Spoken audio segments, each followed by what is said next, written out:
Oh, it's you. Thanks for stopping by. I was hoping you'd come by today. I just got the fire going, and the winter wind is certainly beginning to blow through the cracks in the cabin. Thanks for coming by, and welcome to another round of cozy horror with me, Dr. Plague. So, I've got 5 stories. You've got nothing better to do, it would seem. So, let's get right to it, shall we? I'd be lying if I said I didn't have my own ways of blowing off a little steam. I've got the ADD pretty bad, so distractions are always good when you're feeling a little anxious, maybe a little ready to climb the walls with just your fingernails. Well, today's writer has a similar problem, but it's a problem that's only amplified when his karmagami is broken. I envy these kids nowadays. That probably makes me sound like an old fart, but they really do have a lot more options than we did when we were their age. My youngest is neurodivergent, while my oldest has ADHD, which is bad enough to sometimes give him terrible anxiety. We have any number of things around the house to help with said anxiety. Poppets, fidget spinners, fidget cubes, sensory blankets, you name it, and we probably have it somewhere. My youngest son picked them up early, and they seemed to help him cope with the stress that his autism often brought on. My oldest scoffed at the gadgets my son had, but he left them lying around, and my oldest started playing with them too. Now he doesn't go anywhere without his fidget cube, and his hands seem glued to it around test time. All I had when I was his age was a worry stone, and I probably worried away more than a quarry of them. So when my youngest left his karmagami on the living room floor one afternoon, my first exposure to it wasn't exactly positive. If you're unaware of what those are, they're these little revolving toys that have different patterns on each of the faces. As you rotate it, the picture changes, and the transitioning images are supposed to be soothing. That, however, was not my initial reaction to them. He had left it in the living room floor beside the couch, right in a blind spot. So as I came around the corner one day, wanting to get a little lunch from the kitchen, I stepped down on the pokey end of the toy. After a few minutes of cursing and hopping around, I was ashamed to see that I had broken my son's new favorite sensory toy. I looked at the time and realized I only had about an hour to find a new one before he came home and had a fit. Quick trip to Walmart and $10 bought me an exact copy, but before I could leave, one of them caught my eye. It was a galaxy scene, the stars and nebulas giving me a strange, serene feeling. I decided to buy one for myself, feeling a little silly for wanting a kid's toy, but getting over it pretty quickly. As I sat at my desk and flipped through the scenes of open space, I felt a serenity I hadn't known since I was very young. I have a certain amount of anxiety myself, and the weird rotating thing soothed me when it all became too much. My wife rolled her eyes at me a little, but I noticed she wasn't in any hurry to get rid of her fidget cube either. So it sat on my desk, and there it was well used and well loved. At least, until recently. I've been working on a book for the last couple of years, and it was finally beginning to come together. It was polished. The test readers I'd let have a look at it said they couldn't wait for the next chapter, and I was excited to get the final draft to my editor after so long. As I edited it, the little toy became the object most often at hand.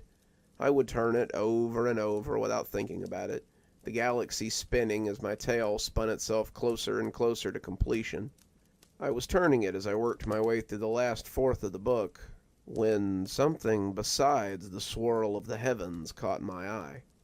I looked down, seeing the corner of the starry sky, and then I saw something on the face that was not the Galileo space probe or a black hole.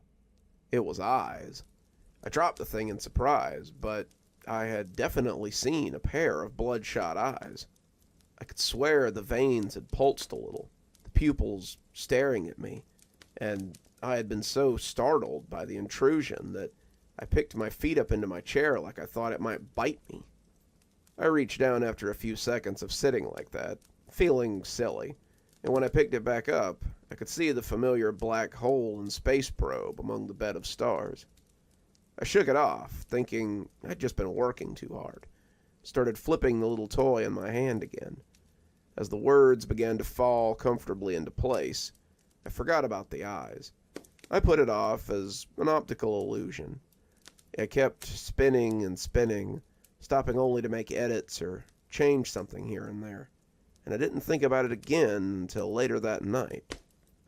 I was talking with my editor on the phone, telling her about my progress and playing with the Karmagami, when it happened again.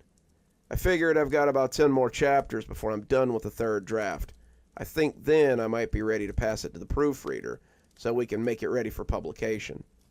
The absent-minded flipping was cathartic, my hands busy as my mind whirled over the things I still needed to do. I had to finish the second draft, get the cover art finished, get the final page count, and as I thought about it, my fingers flicked the little toy around and around. The spacescape spun faster and faster, the stars practically winking as I talked to Edith about the upcoming book.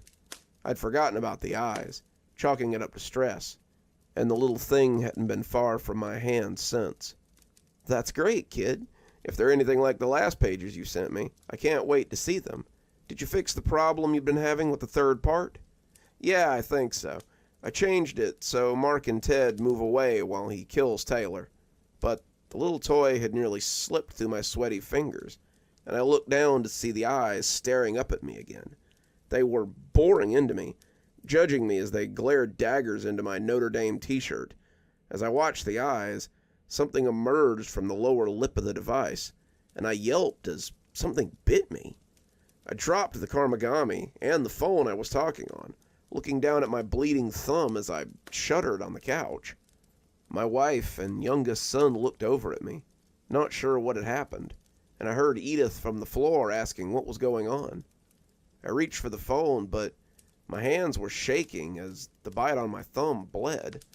I apologized for the surprise, but the rest of my answer was a little less excited. When I felt my thumb throb, I looked down to find that the thing was back in my hand. I wanted to drop it, but I just couldn't make my hand release it. The space scene was back again. The eyes and teeth were gone, but my hands shook a little as I flipped through the pictures. I spoke absent-mindedly to Edith, but my eyes kept flicking down to the little puzzle toy. I expected to see the eyes again, but when the call ended, I let the phone slide down to the cushions and took the Karmagami in both hands again. "Boy," my wife said, "you sure are interested in that thing tonight." I nodded, but I felt a little cold as I kept flipping. My fingers felt crampy as I spun the image, unable to stop myself, and it no longer brought me the peace of mind that it once had. This was more like the feeling I used the device to forget, and the longer I held it, the more it made the emotions in me circle like a tornado. I had eyes only for the changing colors and patterns, and as they scrolled, I saw the depths of space open up, and the eyes returned to judge me. They swirled like galaxies all their own, the white orbs climbing up out of the depths of the void.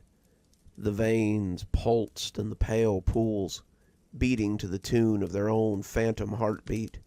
I wanted to stop, but I was powerless as I saw that Cheshire Cat's smile oozing up as well.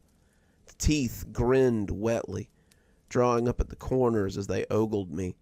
The teeth groaned like trees in a high wind, the mouth becoming a rictus as it continued to grow. The closer it came, the faster my hands moved.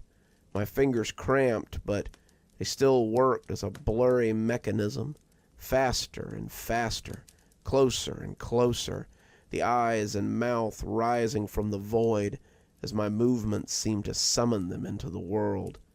I couldn't tell if I was leaning in closer or they were getting bigger, but the longer I turned it, the more it encompassed my whole existence.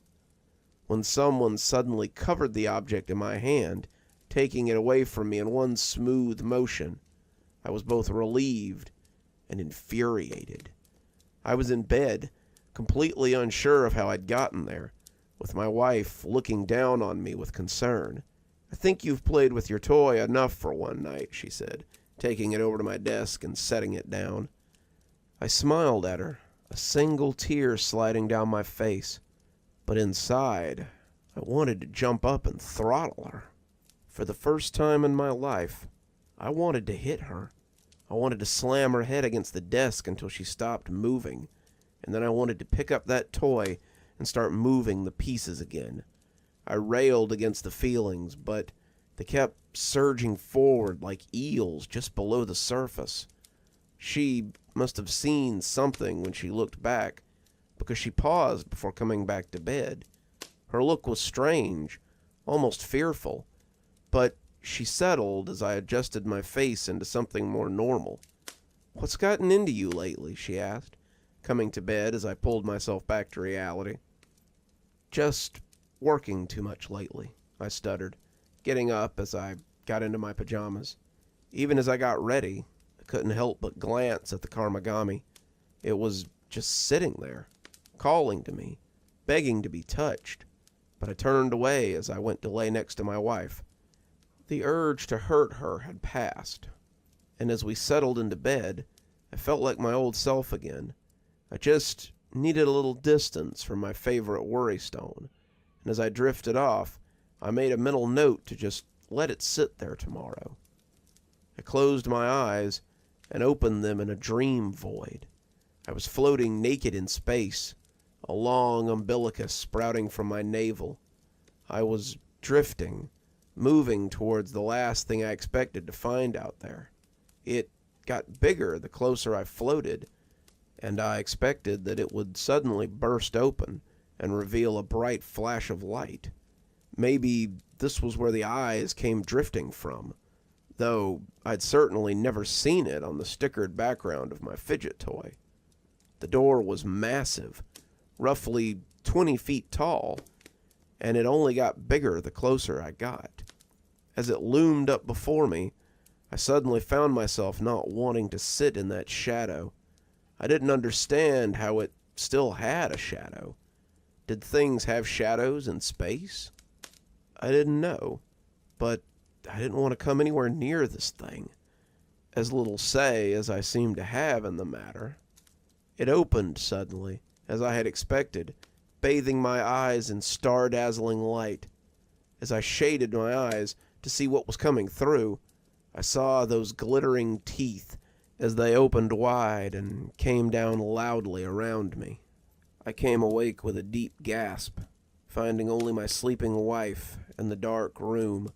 It was still on the desk then, that hateful pyramid, but I don't believe it stayed there long. When I woke up the next morning, my fingers ached, and I was already spinning the galaxies in my hand. My arms were shaking from exertion, the eyes and mouth already growing as they threatened to break the bonds of the Karmagami. I threw it away before I could think better of it, and when it burst against the wall, my wife snorted before falling back asleep. I just sat there for a moment, hands extended, not sure where I'd found the nerve. It was the last thing I had wanted to do, but now that it was star-strewn pieces on the ground, I felt more at peace than I had in days. It couldn't haunt me anymore, couldn't make my fingers cramp, my head ache, but even as I slid back under the covers, I could feel my fingers wanting to work the puzzle yet again. When I woke up and found it sitting on the desk, right where my wife had left it, I almost cried. Over the next few days, the little thing was my obsession, despite my better judgment. If I was awake, the little puzzle was spinning, spinning, spinning in my hands. My pages were forgotten, my family ignored. I couldn't help it. My mind was consumed by nothing so much as freeing whatever was trapped inside this thing, even though I was truly terrified of it. I would come to the precipice, the eyes ready to pop free of the canvas which held them, only to drop it before the snapping teeth could bite me. I would resist its pull for a few minutes, an hour at the most, but then I'd come to and find it in my hand yet again. My wife stopped nagging me about it after the second day, just sighing disgustedly anytime she saw me fiddling with it.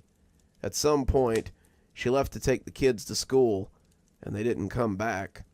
I was aware of them the same way I was aware that every 8 hours I needed to eat, but I don't think it truly registered as something to be worried about. The phone was ignored, sometimes my body functions as well, and before long I was simply sitting on the living room floor in my own filth, my fingers rustling the drapes a little as they worked the picture at an eye-watering pace. I'm in one of my little breaks now, the device thrown against the wall as I try to resist the urge to use it. I took the time to get this down, hoping it would find someone, anyone, who might be having a similar problem. Sometimes the things that bring us joy are also the thing that destroys us.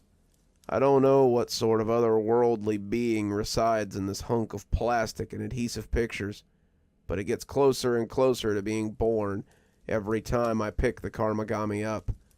For your own sake, if you ever see the eyes, don't fall into the same trap that has me. If you see the eyes, throw it away and forget it by any means possible. A warm fire, good company, a cup of coffee, a nice, cozy blanket. Who could ask for anything more? We've all had our fair share of ups and downs, but sometimes those are times that are made better by good companions, especially when those companions are children. But today, we'll find out what happens when the subject of today's story loses track of his kiddo and can't explain where he's gone. So let's ponder the strange graffiti left by someone who misses their daddy. I can't explain it, but he's been here the whole time. No one believed me. My wife thought I was insane, but he's been here the whole time. My son, Dale, was 5 when he went missing. We were at the park by our flat when it happened. Park may be too grand a word for it, but that's what Dale always called it. In reality, it was a big plastic play structure with a couple of slides, a climbing wall, and a sand pit. The whole thing is surrounded by a 15 by 15 fence with a couple of benches for parents to sit on inside. That's where I sat that day, scrolling through Reddit and finishing my cigarette. Dale was playing with a couple of neighborhood kids, their parents sitting on the other benches, so they didn't have to breathe in my smoke. I looked up in time to see him go beneath the play structure, into an area they call the cave. The cave is an enclosed area beneath the structure, with a roof that was comfortably close for a kid and downright claustrophobic for an adult. I heard my phone chirp and looked back down to see a text from my wife. She'd gotten home from work and wanted Dale and me to come help with the groceries. I pitched my cigarette over the fence and called for Dale. "Come on, Dale. Mom's waiting for us." No response. "Come on, Dale. If you can't listen, we won't be able to come back tomorrow."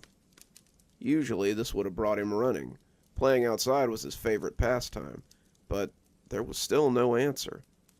Both of his playmates came out the other side, giggling and laughing as they acted out whatever game they were playing, and I asked if they'd seen Dale. Alicia, a dark-haired girl who was missing her front teeth, lisped, "He's still in the cave, Mr. Darwith." So I hunkered my nearly 6-foot frame, looked into the dark underbelly of the play structure, and called for Dale to come out. "Come on, Dale, we really have to go. Mom's waiting on us." I still didn't think anything was amiss, other than Dale trying to squeeze in a few more minutes of playtime. I expected him to giggle and poke his head out, baiting me into chasing him or crawling into the cave. He knew that as big as I was, it would be funny to watch me try to get under the structure and run him out, a game we played often. Instead, there was only silence. So I sighed and hunkered down on the damp sand to crawl under to get him. I heard the other two parents chuckle as they watched me, my back scraping at the bottom of the structure as I crawled towards the entrance to the cave. I didn't mind playing with Dale, but this was a little much. I was tired from my night shift the day before, and my back was sore from lifting freight all night. I resigned myself to having a stern talking to with him on the way home about not listening and crawled into the dark opening of the cave. As I passed from the lighted world outside, the afternoon sun cut slants across my face through the boards of the structure as I entered the darkness of the cave. I felt a crawling sensation on my neck suddenly. Thought I might have picked up a spider, and I ran a hand over to knock him off. There was nothing there, but the feeling wouldn't abate. It felt like my hackles were up, that ancient feeling of predators nearby putting me on edge, and it took everything I had to keep dragging myself through the space. It was only about 5 feet of blackness, but the space was preternaturally dark. It was the weirdest I had felt in years. Was it always this dark in here? I'd crawled through here before, but I didn't remember it being this black. Worse still, I didn't feel like I was alone in here. Of course I'm not alone, I reminded myself. I came in here to get Dale. As I crawled through, I began to doubt that he was still in here, and the sense that something else lived here wouldn't so easily be put aside. I felt like something hateful lived here, something that was even now hungry and slobbering. My goal went from getting Dale to getting the hell out of the space, and I came out the other side, expecting to be dragged back and consumed any minute. I stood up, wiping the dirt off my knees, as the air puffed out of me loudly. It could have easily been mistaken for exertion, but I'd be a fool to pretend it was anything but fear. I expected my son to pop out and laugh at his silly old dad then, but he was still nowhere to be found. "Dale?" I called, my voice becoming fearful after what I'd experienced. "Dale!" The other parents looked up, hearing the jagged quality of my voice, and rose to see if everything was okay. I can't find my son," I told them, and they told me not to panic as we searched the structure. My wife came walking up just as I started getting frantic, and she must have sensed my concern as she caught sight of me. She called the police then, and as I ran to check the woods, I heard her say that hateful phrase for the first time. "Our son's gone missing. Please send help." Half an hour later, 2 cars pulled up and a couple of officers came to render assistance. I had searched behind the flats, in the scraggy woods nearby, around the little retention pond that I always told Dale to keep away from, and was just about to start knocking on doors when I saw them. They wanted to talk to me being the last to see Dale, and the officer in charge sent 2 of his men to check nearby houses as they asked me questions for the next few minutes. Where had I seen him? What was he wearing? Was there anyone suspicious around? Who were his mates? Where might he have gone off to? Did he run away often? And all the time they assured me that they would find him, and not to panic. I answered their questions honestly, but I knew that he couldn't have left the play park. Dale was small for his age. I told them so, and despite all my misgivings with the flat we lived in, they had done one thing that I thanked them for. The clasp on the gate was too heavy for a little tyke to push up. Dale had struggled with it before, but I knew he couldn't have left without help. The other parents said they hadn't seen him come out or seen anyone lurking around the playground that day. So the police searched. They searched the play park, the surrounding flats, the woods, and the whole area, basically retreading the ground I had already walked. As night began to fall, they called in more officers and began to canvass the wider area. My wife and I were distraught. Dale was our first and only child, but as the day stretched on, it seemed less and less likely that they would find him. I'm not ashamed to say that I took Dale's disappearance poorly. My wife was stoic through it all, but I knew she was hurting. He was her baby, and she had carried him for 9 months, but I think she held a lot of her sorrow in because she saw me floundering. I became like a ghost in my own home. Eventually I went back to work, but my performance suffered. It only takes a little effort to load things onto a truck, but I was falling behind, missing quotas, and making trucks late. The supervisor was a mate from primary school, fortunately for me, and he saw that I wasn't doing well. He suggested counseling and told me it might help, but I didn't want to tell some stranger about my problems. A year passed, my wife and I growing distant as the days went by, and as the anniversary of Dale's disappearance drew closer, I finally really screwed things up at work. I can't even say that it wasn't my fault, because it absolutely was. I was operating a lift, something I'd done since I got certified at 19, and as I backed out with a load, I hit a riser. It wasn't a hard hit, just a bump really, but the legs on that particular riser, as it turned out, were getting ready to give way. The riser collapsed in spectacular fashion, and when it fell on one of my co-workers. He lived. They managed to get the pallets off of him before they crushed him, but it broke his collarbone, and he had to be hospitalized. My supervisor was furious, but I could tell he was trying to hold back in the face of my sincere grief. I'm recommending you take a couple of weeks unpaid leave. If it were anyone else, I'd hand them their walking papers here and now, but I know you need help more than you need a trip to the unemployment line. Take these 2 weeks, sort your life out, and return to work. If this happens again, mate, I ain't gonna have a choice. I couldn't look at him.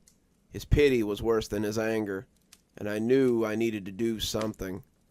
I nodded, mumbling a thank you, and he showed me out of his office. I walked around for the rest of the night, trying to figure out what I was going to tell my wife, and finding nothing.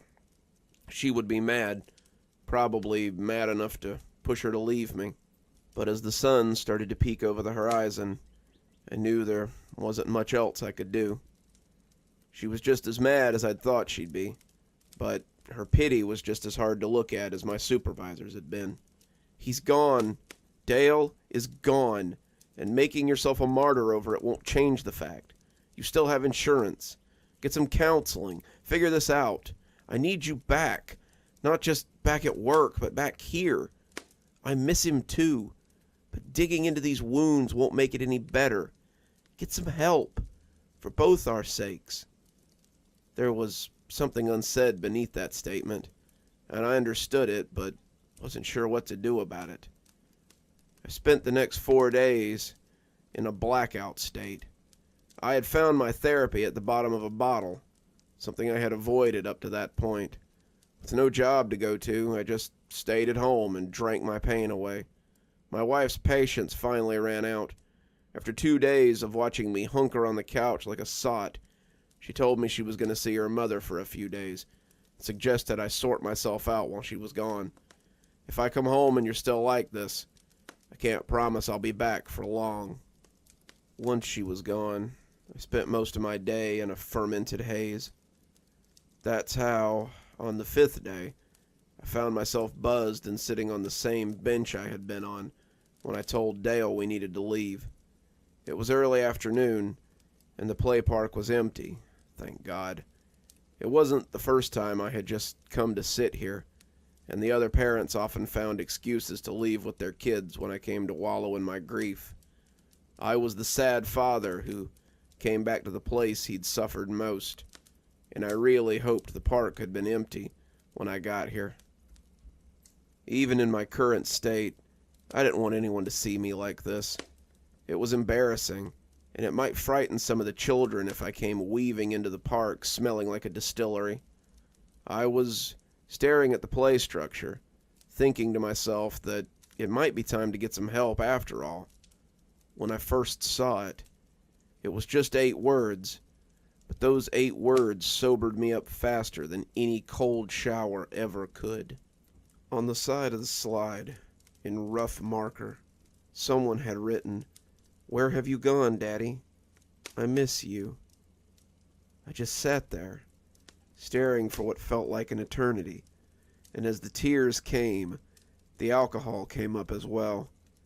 My tears fell nakedly into the pile of sick that sat between my legs, and as the rage bubbled up in me, it felt like they were almost burned away.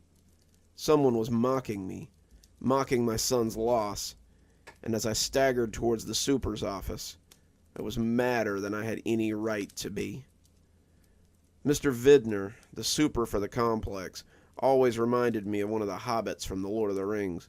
He was short, fat, had a curly brown ring of hair around the bald spot on his crown that got bigger every year, and when he sat at his desk, it was like a child sitting in his father's chair. He nearly fell out of that chair when I slammed his office door, his expression of confused anger becoming one of confused fear as he looked on my face. He was a small man, and the sight of a large, angry drunk in his office reminded him of his stature rather quickly. "Someone has written hateful graffiti on your play park, and I want to know what you intend to do about it."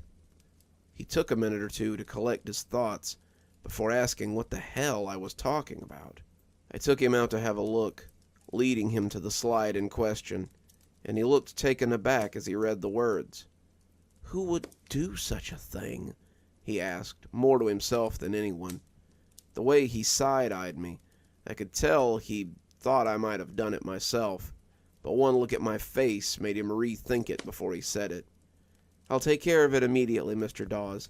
In the meantime, why don't you go get some rest? You look under the weather." He had the decency not to call me a drunk out in the open, and I conceded the matter as I went home to sober up a little. As night began to fall, some undetermined amount of time later, I sat up from the couch and listened to the 5 or 6 stout cans rattle angrily to the floor. By the headache and the mealy taste in my mouth, I had not gone home and sobered up.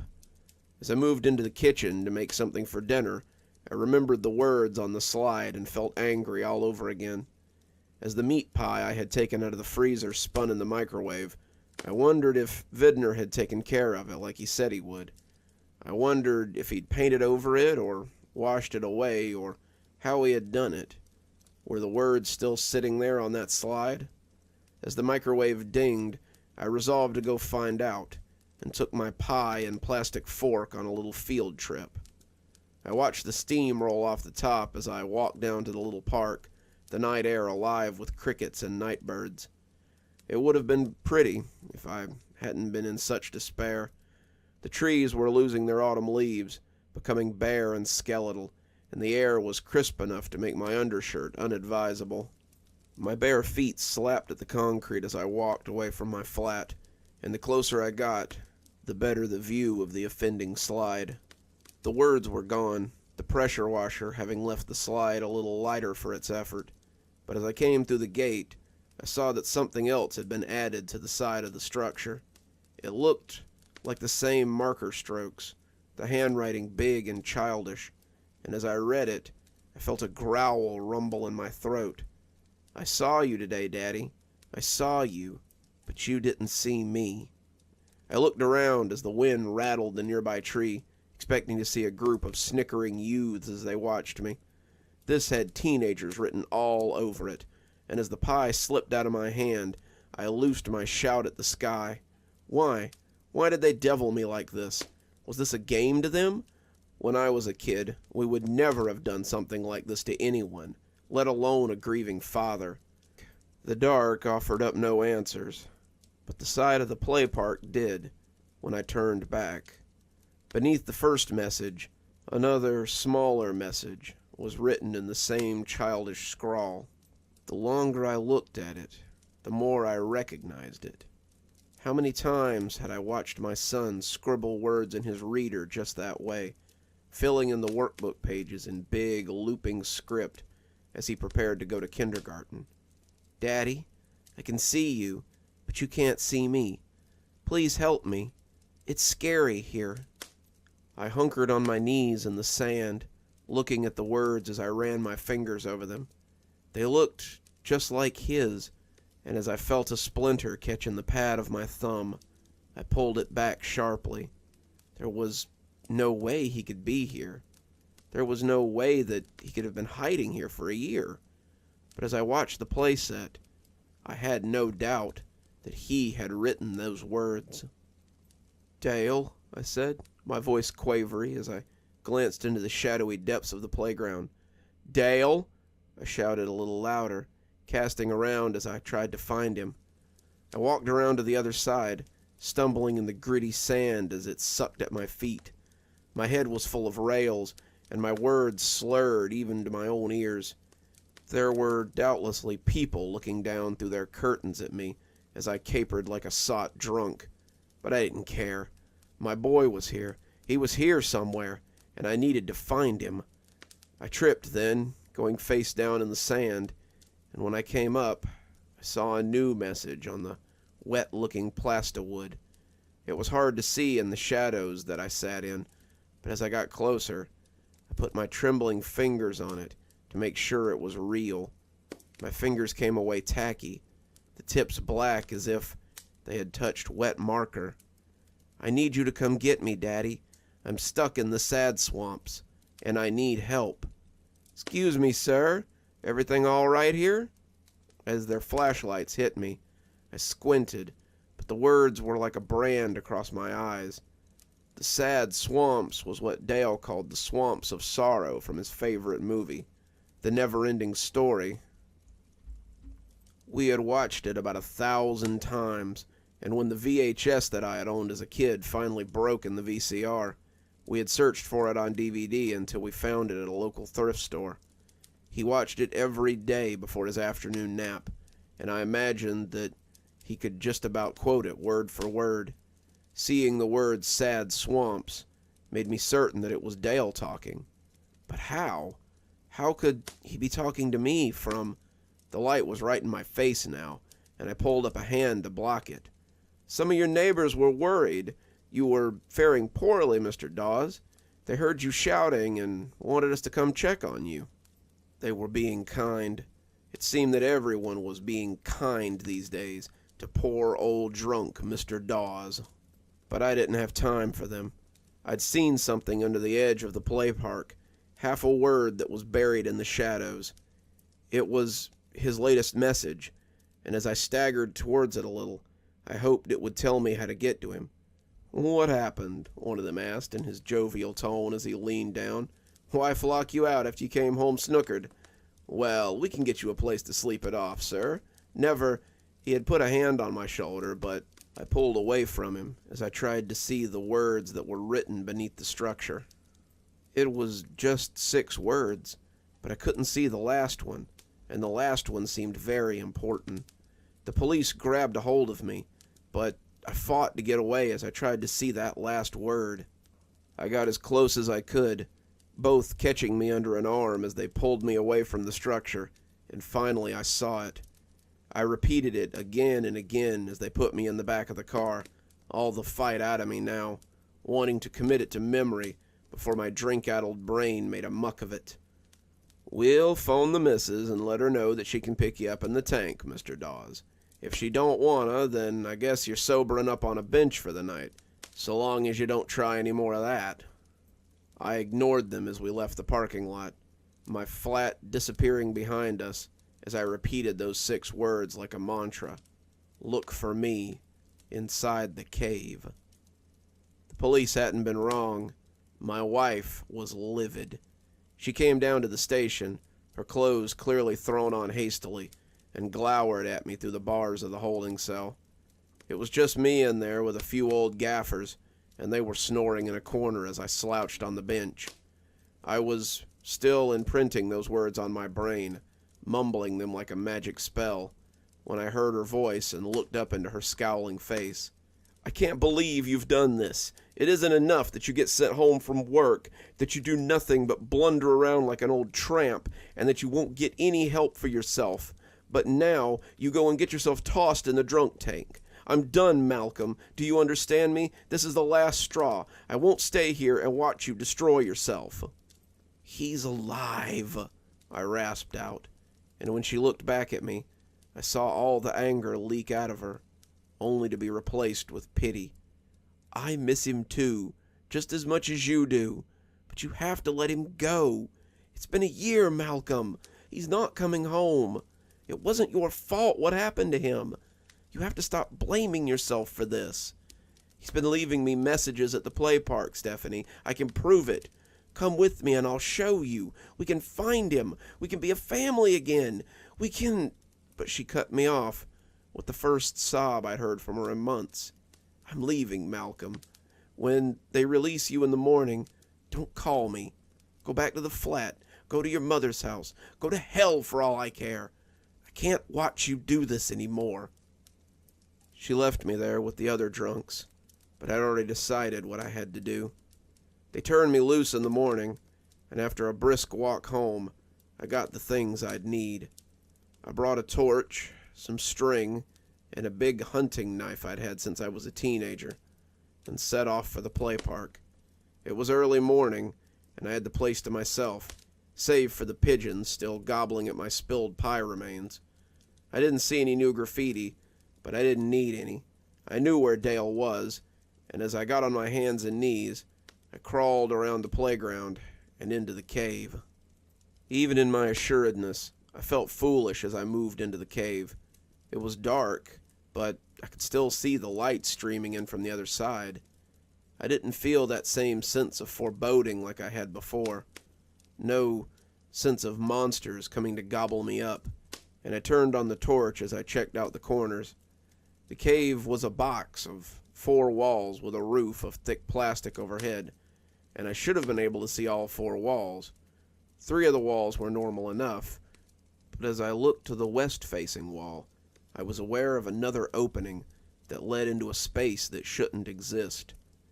An opening between that led into deeper darkness.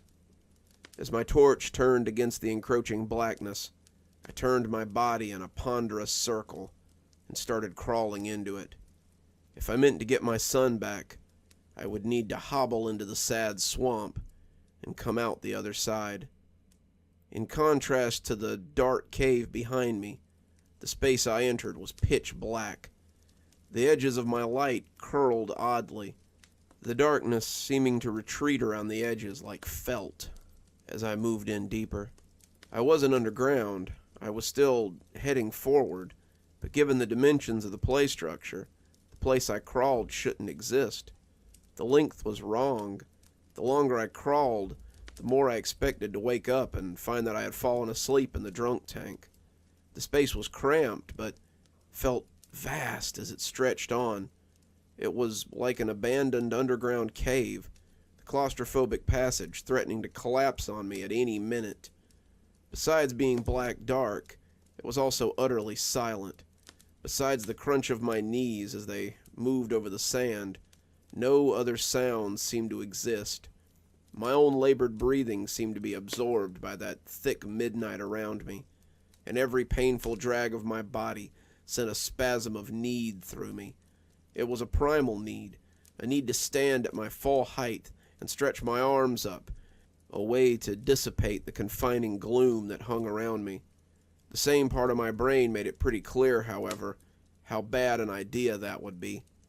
What if my hands should pass into that darkness and never return? What if the darkness came back with the hand? I kept crawling into that inky soup, wondering if I would simply wander here forever. It was pitch outside the protective beam of my torch, and with every struggling shuffle, I wondered why I didn't turn around and go back. Nothing could survive down here. Nothing could live in this pitch blackness. If I didn't go back now, I'd never find my way out, and be forced to wander endlessly in this void until my torch went out. And then what? I knew I wasn't alone when I heard the soft scuff of feet on sand.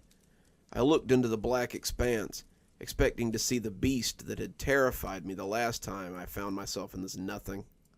The beam of my torch didn't go very far. At the end of the light, I could hear the scuff of bare feet on sand, though. Something was coming towards me, and I wasn't sure what I was hoping to find. Would it be my son, or would it be a monster to end my journey? When a dirty, half-starved little boy buried me in a hug that circled my shoulders, I knew I'd found him. "Dale?" I whispered, but he could only nod and cry against me. I didn't waste time or breath. I just scooped him up and didn't stop moving until I was back in the lighted world of the play park. As we moved, I could feel that clawing, penetrating glare from behind me. Something had noticed I was taking its prize, and they were unhappy. I kept crawling, kept pulling, but I could hear those scrabbling feet as they kicked up sand. They were getting closer now, their growl loud and thunderous, and on a whim, I turned my torch on them. Bathed in the light, they yelped wildly and kicked up sand as they backpedaled. I didn't dare look back to see what was tailing me. I put on a burst of speed, crawling like our lives depended on it, and when I collapsed in the light of day, I was aware of people shouting at me to get out of there. Their kids were asking who I was and why I was so dirty, but they must have thought I was a bum. When they saw Dale, they tried to take him from me, but I held on like my life depended on it. And when they finally recognized us, I heard their anger turn to surprise. They took us both to the hospital, and I'm glad to say that aside from being underfed and very dirty, Dale was completely fine. My wife came to the hospital, and we both cried as she apologized for doubting me. I refused it, telling her she had nothing to apologize for. I doubted myself. I fell into the bottle and nearly lost myself in my grief. I should be apologizing to you for putting you through this for the last year. She sat with me at the hospital, both of us afraid to take our eyes off Dale as he sat placidly in his hospital bed. I asked him about what he had gone through, but he couldn't tell me much. He said that he got lost in the cave, and he crawled and crawled until he came out in the play park again. Only it wasn't his play park. The play park he found was different, and me and his friends were gone. The sky was sort of purple, and the clouds were too thick-looking to be real. I couldn't get the gate open, but that was probably good. There were these big things that would come by like living shadows, and they would look at me like I was an animal in the zoo. I drank some water from a gross puddle, but there was no food. Sometimes I went to sleep in the cave, but I always felt like something was watching me in there. It never tried to hurt me, but it always felt like I was hiding and waiting for someone to catch me. I thought I was going to starve before I heard you breathing in the cave. I had to run away to get away from some shadow people who were looking for me, and I heard you down there and went to see what the sound was. I asked him about the messages, and he said he had found some kind of marker in the sand over there, and that was about the time he started seeing a shadow inside the play park. I knew it was you. Somehow I just knew it was you, but you couldn't see me. So I started writing messages, hoping you would see them. I guess you found them. The strangest part is that Dale swears he was only there for a week. He says he kept going back into the cave, but he only slept a few times while he was away. What's more, the doctors say he doesn't appear to have grown in the time he was gone. His dental records and growth structure are the same as when he had a checkup about a month before he disappeared. I'm glad to have Dale back, but I don't let him play in the cave anymore. We still visit the play park, and I still let him slide on the slides and run on the structure like he used to, but he's forbidden to go underneath anymore. It's a rule he doesn't mind following, lest he get lost in those dark tunnels for a second time. Good stories like that always put me in the mood for a nap. How about you? Think maybe a nap might be in your future? Family history is always a little important. We've got photo albums and stories and maybe a homestead, maybe family legends passed down. Well, today's story is a little something like that. So, let's find out about our good friend and his letters in the attic. I inherited my parents' old house about a year ago. As a single guy in his mid-20s, this was quite a windfall. My mom had died of a stroke in the upstairs bedroom, a room I kept mostly locked up. I never knew my dad. He split before I was born, but the house was something he left to my mom before disappearing. It was a house that had been in his family for generations, and it was the only piece of my father that I had left. My grandparents have been dead since before I was born, and my father was an only child. That being said, there was no real family to inherit the family estate, except for my mother and I. As an only child myself, my father had never really got around to siring any other brothers or sisters for me. I had never really wanted for much. Dad's estate took care of the bills, my education, and the upkeep of the house. I always kind of wished he had stuck around if he'd gone that far, but I suppose it had finally caught up with him. Mom always said that Dad was an eccentric, a scientist who studied weird stuff for a research facility, and whatever he did must have paid well, because I'd made it all the way through college without even touching the trust fund that Mom had set aside for me. And now I had an 8-bedroom, 3-bath mansion in need of some serious renovations. I decided to start with the attic. The attic had always interested me, even when I was a kid. I used to play up there, looking into the old chests and peeking into armoires and scaring myself with make-believe ghost stories. It was nice up there, though. The stained-glass window that overlooked the street always made little rainbows on the wooden floor just for me. I wanted to clean it up a little bit and build an office up there so I could do my accounting and bookkeeping in peace. The problem was that it was structurally unstable. The wall was a crumbling old brick, the mortar trying to let go for the last 40 years or so. I was afraid it wouldn't take much more than one good windstorm to knock it in, and I really wanted to fix it up and work my way down. As I started cleaning it out, I was delighted to find that the attic might actually pay for its own renovations. It was packed with old furniture and antiques that I found some interest for with the local antique dealers. I took a few pictures on my phone and sent some to the local antique shops. They seemed all the more enthralled to get their hands on them. I separated off the stuff I wanted to sell, keeping a small pile of things that I did not. After a couple of days of men with dollies coming in and out of the house, I found myself about $25,000 richer. The old antiques had more than paid for the facelift, and I started looking at supplies to replace the old brick with. I didn't know if I'd have to replace the beams behind it, but I suspected that I might. Mom told me that Dad had said the attic was one of the few original parts of the house, which had apparently been built in the late 1700s. It was one of the first large homes to be constructed in the area, and his ancestors had received it from some fellow after working the land for him. They had been less indentured servants and more live-in caretakers. The man had hundreds of acres, a large farm, and several dairy cows that needed to be taken care of. My dad's forebears and their children had been more than up to the task, having recently immigrated from Ireland.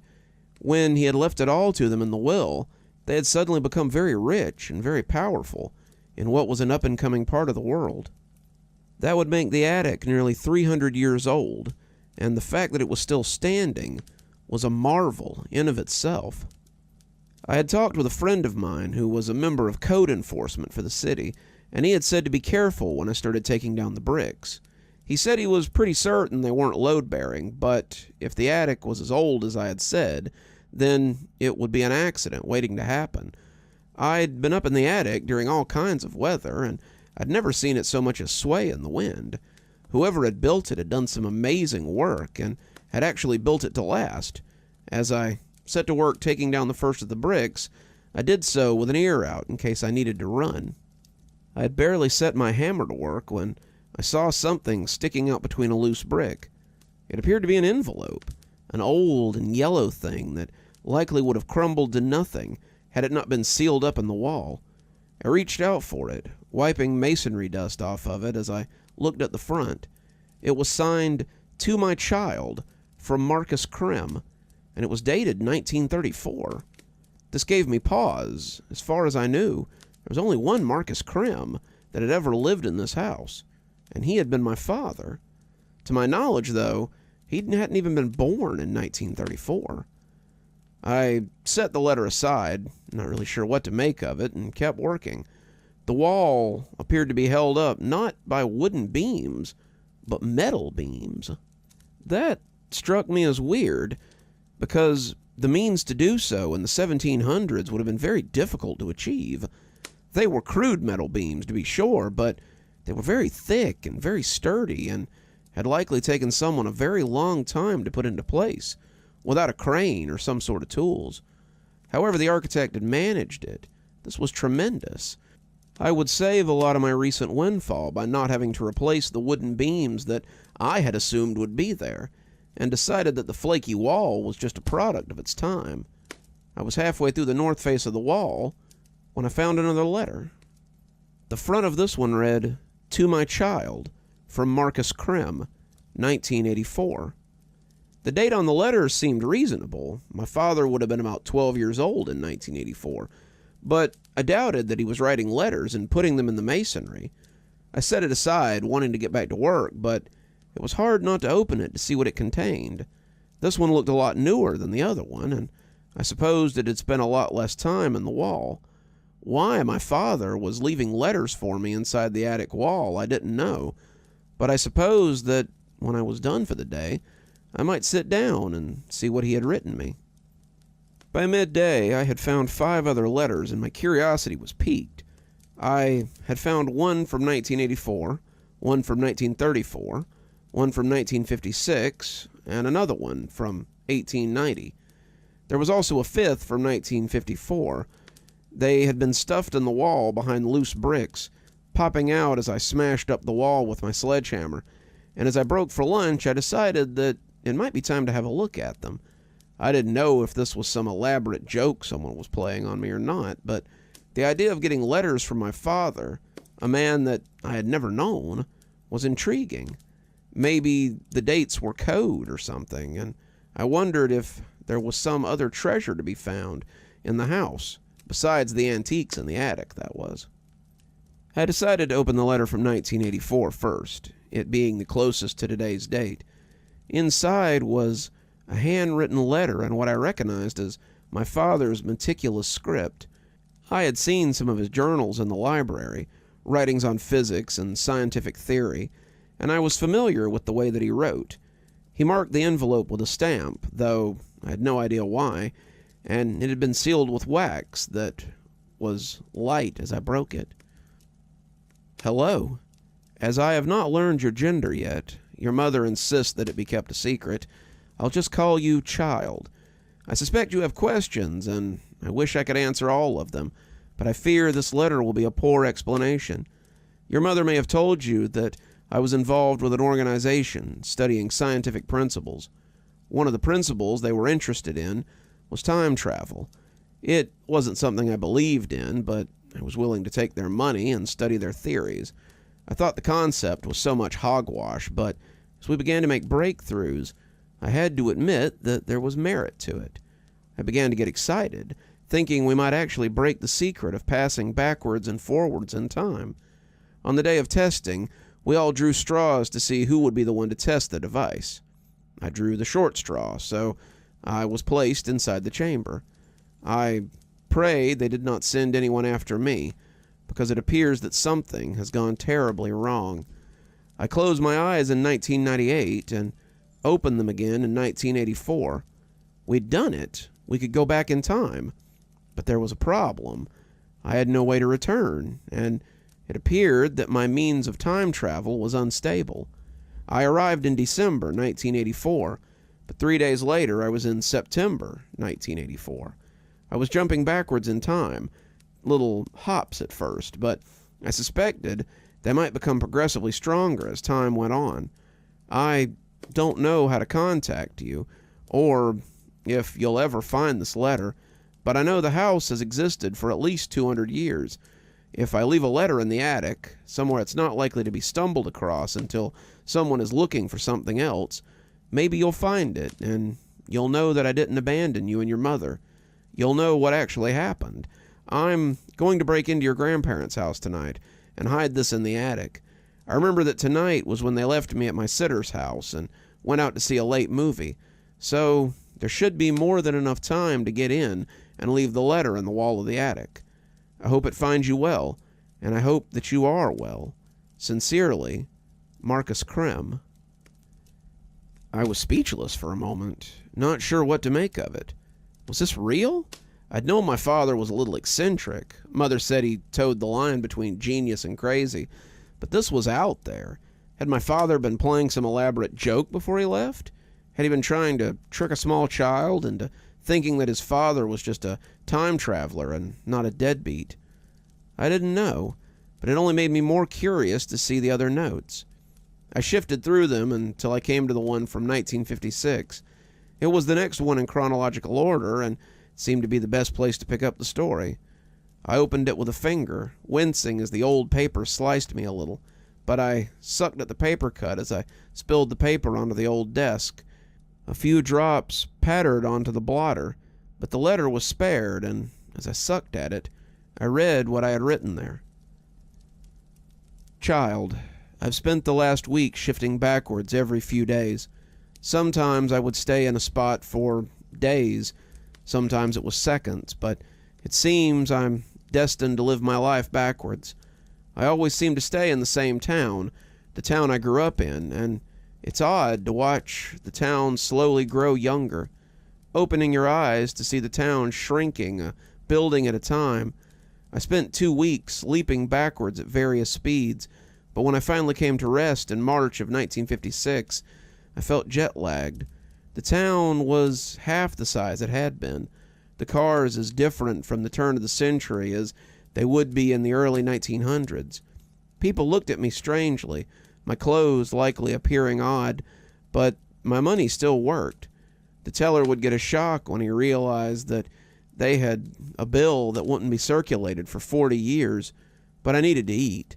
I didn't have a lot of money when I traveled, $100 and a couple of 20s in my wallet, but as the cost of things goes down, the money stretches a little further. Your grandfather, my dad, is so young. I saw him playing outside the house, a boy of maybe 10 or 11, and it was hard not to hail him and talk to him. I plan to break into the house again when the family is gone and leave this letter in the wall of the attic. I better do it soon. Who knows how long I'll have before I travel again. I hope you're doing well, and hope your mother is also well. It's strange to talk to someone you've never met, but I hope these letters shed some light on where I've been and why I haven't been in your life. I was beginning to think the notes had been left by my mother, but how would she so expertly duplicated his handwriting? All of Dad's journals were written like this, the same meticulous script, and it even sounded like the voice I'd always given him when I read his journals. He would sound like a scientist, like my science teacher had when I was in school, and as I reached for the next letter, I came across the one from 1934. The envelope was ancient-looking, the outside yellowed and sealed in the same wax the others had been. The wax on this one was brittle with age, and it crumbled under my fingers as I broke it. I started to slide my finger under the adhesive, but looked in the desk till I found the letter opener I remembered seeing there. A quick slash, and I had the note in my hand.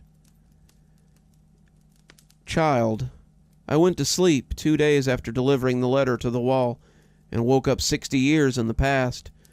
This was the longest jump I've ever made, and I had to write this one quickly before it sent me sailing off again. The town looks more like Mayberry from the Andy Griffith Show than the bustling city I remember. Main Street is here, as is the post office and the police station, but everything else has changed. There are stores, but they seem less grand than the ones here before them. The house is still here, and I can see my grandfather as he sits on the lawn with my grandmother, both of them in their senior year of high school. Grandpa will get his draft letter in 6 years, taking him out of the steel mill before the explosion that kills so many, saving him and probably saving me from not being born. Grandma will give birth to my father a year after that, and Grandpa will come back from France with a few scars and many memories to regale his son and later his grandson with. I never knew my great-grandfather, not well enough, and it's odd to see them as they go about their lives. I've seen men going into the house the last few days, men doing work on the study on the second floor, and have managed to get a pair of white overalls and a cap from a clothesline. Tomorrow I will mingle with them and drop this letter in the wall, if I'm not years farther from where I started by then. I sorted the remaining letters, my work forgotten, and decided on the one from 1890. It was the next one in sequence, though that sequence was far out of whack now. My hands shook a little as I opened it with the letter opener. Fake or not, someone had gone to a lot of trouble to set this up, and the story was so good that I had to know how it ended. My work was forgotten, the mystery too much for me to put down now. As the wax seal fell to brittle shards on the desk, I took out the thick and uncomfortable paper that had been laid into the equally heavy envelope. Child, it appears I sealed my letter in the wall at just the right time. The house was fumigated the next day, and it would have been nearly impossible to get back in. I also traveled again 4 days later, and this was one of my most hectic trips. I would be stuck in a time for a day or two, but just as I would pen a letter, I would be dragged backwards into something else. I've started trading my money for gold and silver as I go farther and farther back. I'll soon come to a time when paper money means nothing, and then I might as well burn the notes to keep me warm. Gold, however, maintains its value, as does silver, and so I now have a few actual dollars left, and some mintings of gold and silver on my person. I've got them hidden in a backpack that also seems to travel with me. I wish I had experimented with this a little more, but even though these letters are decades apart, I've really only lost a month at the most. It feels like just last week when I opened my eyes in 1984, but I'm becoming worried that I might be slowing down a little. This last trip has brought me to 1890, and the town is little more than a general store, a saloon, and a collection of frontier businesses. I had to steal more clothes. My modern attire marked me as an outsider. I'm thankful that I traded for gold. My money would be useless out here, but gold is always useful. The house is still here too, but I've skipped 4 or 5 generations. The house is now a plantation, the land worked by field hands, and the house is set considerably out of town. I went there to seek field work, but they thought I was a cousin who'd come to call. They put me up, showing a lot of the old world hospitality I've always heard so much about, which will make it easier to hide this letter. I hope I come to rest soon. I hope this stops. I go to sleep, I blink, and my heart is filled with dread on when I will open my eyes again. I hope you're well, and I hope you're living a better life than I. I exhaled, looking at the last letter. This one was marked 1854, and it appeared it was the last one I had. As I picked it up, a thought occurred to me. How many more letters could there be in these walls? How many more could there be that covered dates in between the ones I had found? I was no longer skeptical. Quite the contrary, I was hungry for more, and as I split this one open, I held the brittle paper gently, afraid it would fall apart before I got the chance to read it. Child, the traveling is definitely slowing down. I spent 3 months with my forebears in 1890. After that, I spent a month in 1880, 2 months in 1870, and now I've landed in 1854. I've returned to the house again, claiming to be a cousin, and it's odd to see the same people I saw in the 1890s, but years younger. The matron who invited me in is now a mere slip of a girl. Her brother, maimed in the war, is now a healthy young man, passionate about states' rights and the laws that govern man. I'm embarrassed to report that the field hands I saw earlier have been replaced with slaves, but I suppose that was to be expected. They accepted me into their home again, and I suppose I will stay here until I travel again. I hope you are well, and I hope you do not hate me too much. That was it, but I felt like I knew where I could find other letters. It was late into the night when all the bricks were torn down, and I looked amongst the rubble for any signs of paperwork. I'd started out being very careful, an archaeologist looking for old bones, but after hours of fruitless plinking, I began to level the walls with abandon. I no longer listened for the groans of old boards or the crash of the ceiling. The iron bracings had held the attic up this long. They would do it a while longer. I searched and searched, looking for something, and when I saw metal glinting beside a bracing, I went to it and found a lockbox made of rusted old iron. It was a relic, the metal so old it had begun to disintegrate in places, and I was careful as I knocked the lock off and pulled at the lid. I didn't think it would open for a terrible moment, but as it squealed apart like a funhouse door, I saw a tube inside with a wax cap at the end. Someone had written 1775 on the outside, and I opened it carefully as I dumped the fragile paper out beside the rest. If the paper from the last one had been fragile, then this one was almost elven. It felt like skin, and it was so thin that I could almost see through it. The ink was thick and flaky, clearly done with a real pen, and as I read it, I realized I had come to the end, or maybe the beginning. Child, 1770. I've come back as far as I'm able. The last year was a series of travels, back and back and back.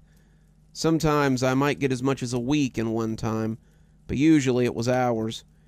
It seemed, however, that I have come to rest at last. I've been living on the land that will one day be our family home, and I realize that there is no old benefactor waiting for us to come and settle here. The land is still mostly trees, but I've come to the spot where our house will soon stand. I went into town, the closest town I could find, and purchased it for what I would consider a pittance. The man at the trade office seemed surprised by the amount of gold I had on my person, but it would seem like nothing to someone from our time. I had co-workers who had begun to lay gold back for the coming millennium, sure that the banks would crash and the money would be useless, but out here, money is nothing more but paper and ink. I was able to buy 100 acres and secure enough supplies to build the house and start the farm. I've shown them how to make metal beams, something that I took for granted in my world of metal and glass. The house will be strong, no wooden beams to break and bend, and I secured enough strong backs to help me build it. 1773. The construction is done, for the most part.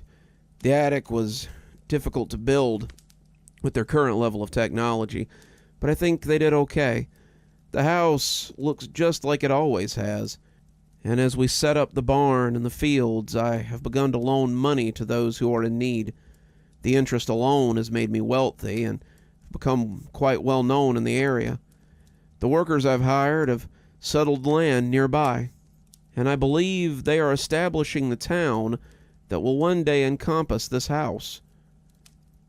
1775. I've lived here for 5 years and have not traveled once in all that time. I think perhaps whatever moved me has dissipated, and I'm now here for good. The town is doing well. They've established a general store and are now a steady trade route on the road west. I have men who work the land for me, who tend the cows and the sheep as I sit in my mansion and rake in the profits. Life is good, but I am aware of what is to come. I'm no fool, and I know where this path will take me. 1780. I saw them today. They came to the house, asking for work. My 8 times great-grandfather came onto the porch with his hat in his hand and begged me for a job. He said his wife would be happy to be my cook, and his children would help with the land. That sounded fine to me. Most young men who helped me build the house and work the land have gone to fight in the Revolutionary War, and have been struggling to keep up with the chores around here. Thomas has 10 children, a good Irish Catholic family, and the youngest is old enough to help with the day-to-day affairs of the farm. I agreed to hire them on immediately. I am the generous benefactor my family legend speaks of, and I will be dead in the next 15 years. I may have stopped traveling, but I can feel my body aging faster than it should. 15 years is a long time, but I'm sure it will seem like no time at all to me. 1785. The war has been over for 2 years, but a lot of the men who went to fight haven't come back. I'm going to finish this letter and put it in the attic while I still have the strength to do so. I'm barely 50, but I look like a man in his 70s. I can barely make it up the stairs on a good day. I don't know how I will live another 10 years, but I know that if I don't get this on the wall, it may be my last chance. It's sobering to realize that I am the one who's responsible for my family's wealth, the one who made it possible for those who come before me to live in relative ease, but I suppose that's the way of it. If you ever find this, I hope you won't hate me too much. It was not my intention to leave you, but I see now that I would have likely been a terrible father. My work held too much of my attention to ever take you to a baseball game or sit with you and spend an afternoon on the couch. I would have neglected you, and for that I am sorry. This, it appears, is my gift to you. Use it well. You never know when you might be called upon to make your own history. I love you, and I hope you are well. Yours always, Marcus Krim. I sat at the desk and just looked at the collection of letters. It was my dad. He had built the house. He had set our family up. Then he had died without telling them who he was. It was unthinkable, and I realized I had no way to prove any of it. There would be no records going back that far. The original owner of the house had lived before the town had, and the receipt of bill of sale would not have survived. I suddenly wished that Mom was here. She would have wanted to see the letters and would have likely believed them without question. I wished a lot of people were still there, but there was no one to substantiate these claims. I wondered if this was how Dad had felt as he walked to town to begin building his house. Had he felt so utterly alone, knowing that his only real family was still 10 years away in a place that he had never seen? I felt so alone, so utterly desolate, and I sat there looking at the letters and thinking until the sun made rainbows through the stained glass. As I did, I saw them fall on something I had missed. It was wedged far in the back, behind one of the braces, and I walked towards it like it might bite. It was another tube, this one carefully placed so that it wouldn't be jostled or broken when the time came for repairs. I opened it, and inside was a beautiful oil painting of a man sitting in the parlor downstairs. The blues looked a little different, the curtains in the style of the late 1700s, but the man sitting in a wing-back chair was someone I knew. I'd seen his picture before, but he had traded his white coat for a dark, rich suit. His hair was short, more orderly, and he'd grown a mustache. But I would have known him, even if he had a beard. It was my dad, and I knew what I would find when I carefully flipped the painting over. Marcus C. Rim, commissioned 1774 by Warren Fritz. It's framed downstairs now, as are the letters Dad left to me. I think I cherish them more than the house, as well as the knowledge that Dad never really left us. He's always been here, making sure our way was smooth from a gap of generations. I don't know if you can hear him over the microphone, but during that last story, one of our furry friends here came to join us. He's just another cozy part of the day, one of my favorites, just like you all. I would hope that everyone listening has found that special someone that really just sets your heart on fire. I know I have several people in my life that certainly bring me joy. And of course, there's all of you, my constant companions. But if you found that certain someone, I certainly hope It's a little easier than the subject of today's story. After all, sometimes we have to go to our dreams to find our dream girl. She walks through the halls of my high school. Her hair is a halo of gold. She runs through my dreams as I slumber, my sanity threatening to fold. I rubbed the bridge of my nose and took another sip of coffee. It was strong, black, and warm from sitting untouched for so long. I looked back at what I had written, 12 verses written over 5 years, and each more troubling than the last. This poem would likely be my unfinished work, a labor of love that would remain my final mystery. But the poem's subject is, herself, a mystery to me. Lisa, the darling girl of my dreams, who steals a little more of my soul every night, has been with me for 5 long years. Lisa, the girl who no longer exists. I stroll through the halls of academia. I move through the silence that creeps.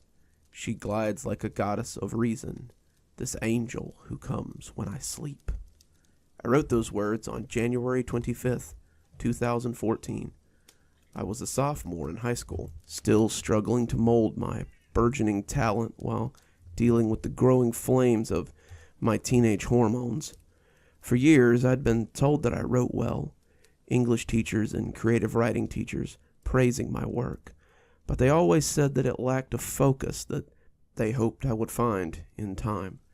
Your ideas are scattered, your thoughts uncoordinated, and for someone with your raw talent, these are threads that we hope you will find. That's what my 9th grade English teacher wrote on my final assignment, a short story about the ideas of servitude but not slavery, right under the lurid red A she'd written on the paper. Miss Harper had often told me that I had talent, and told me that she expected me to focus that talent if I ever thought to make something of myself in the writer trade. On that day, as I sat at the picnic table outside the cafeteria and wrote ideas in my notebook, I found some of those threads she was talking about. I had slept deeply the night before, and dreamed vividly as I did sometimes. In the dreams, I was walking through the halls of Chester C. Smith High School, and on that day, I walked alone. There was none of the usual tropey at school in your underwear sort of thing, but the school did have a slightly lucid feel to it. I felt like I was underwater sometimes, everything having a slightly wavy feeling to it. As I walked, I began to become more and more sure that something was watching me. There was no one there. The silence in the school was almost oppressive, but at the edge of my vision, I could just make out the form of a girl following me. She slid silently along the walls, glided noiselessly through the world. Several times as I whipped around suddenly, I could see her hiding from me. Those few glimpses were enough to tell me 2 things. She was human, and she was lovely. She stalks through my dreams like a shadow, a hunting cat ready to pounce. Her mind is a mystery to me. Her very secrecy, humanity renounced. I had the dream again a week later. It was much the same, walking through the silent halls of high school, the terrain wavering like aquarium weeds, as this ghostly girl stalked me. I did not indicate that I was aware of her, not turning to speak or looking for her, but just studying her out of the corner of my eye. She was blonde, corn silk hair spilling down her back in a sheet, and her clothes were a pair of jeans and a simple white shirt with no particular design. She seemed to be about my age, but could have been older, I suppose. There was a way about her that made me think she was older than I in my mind. Like when you meet someone who's had to grow up very quickly and been forced to cast their childhood aside before they were comfortable. She followed me silently until I woke up, and when I sat up, I grabbed for my notepad on the nightstand and wrote those 4 lines. I wouldn't revisit her for another 3 months. Her secrecy seems to be prudent, for her shelter is not solely her own. I have seen what lurks in the shadows, and it threatens to evict her from home. Writing about the Dream Girl was what I had named her after the second verse, had lit a fire in me, it seemed. Suddenly, I wrote pieces for every school contest, submitted poems for every poetry club event, and I gained a small amount of celebrity amongst the students that followed in those circles. My teachers had always praised my work, but as my peers noticed my talent, I started to see this as more than a hobby. I began to believe that I might be able to make it outside of my high school community. When the spring poetry contest was announced, a contest held for students nationwide, I threw myself into it, heart and soul. I stayed up for 3 days, crafting the perfect poem, the most significant work of my life. When I hit send on the submission email, I slumped back into my chair and let the euphoria wash over me. It was Saturday night. I was exhausted after the efforts of birthing my perfect work into the world, and all I wanted to do was sleep. I crawled into bed and fell into the deep and untroubled sleep of the dead for 12 hours. I learned more about her world in those 12 hours than I wanted to. I walked through the doors of the high school and saw the ethereal backdrop of my dream again. I was comfortable here. It was comfortable here. The quiet serenity of the place was a change from the steady flow of ideas and couplets running through my head lately. But something was missing. I looked behind me, expecting to see her dodge away or hide from me. But she wasn't there. This was the only time I could remember truly being alone in this place. And it was a little strange. To feel so alien in a place that you occupy every day is a strange feeling indeed. But I felt my steps taking me steadily into the school once more, so I let myself be led wherever the dream would take me. As I walked, I was aware of a noise.